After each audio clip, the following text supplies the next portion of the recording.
In Romeine 4 vers 11 word gevra of Israel se verharding deur die goeie nuus van Jesus Christus te verwerp al finale val beteken het. Die antwoord is 'n duidelike nee.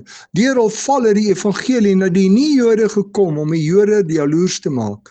Die Here se goeie nuus het dus nie gestop of doodgeloop toe die Jode hul verhard teen die evangelie nie. Die Here het sy storie met die Jode verder geskryf deur die evangelie na ander te bring om daarmee die Jode te laat wonder, wat het hulle wat ons nie het nie? Waarom het ons nie God se kragtige werk in ons lewe nie? Waarom kan ons nie hê wat hulle het nie? So wil die Here die verharde Jode terugroep na hom, deur hul jaloers te maak op wat hy in die nie-Jode se lewe doen. Ons kan soms baie moedeloos word, omdat alles in ons land so verkeerd loop, en dit wil lyk asof die verkeerde net al erger word.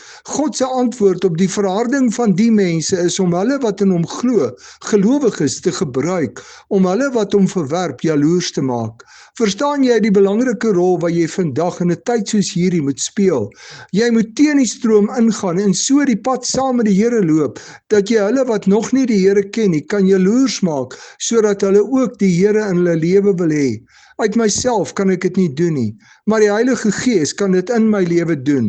Daarom bid ek dat die Here deur sy Gees kragtig in my en deur my sal werk, dat ander hom al meer in my lewe sal sien en hom ook in hulle lewe wil hê. Bid jy ook vir 'n lewe saam met God wat ander jaloers sal maak op God in jou lewe?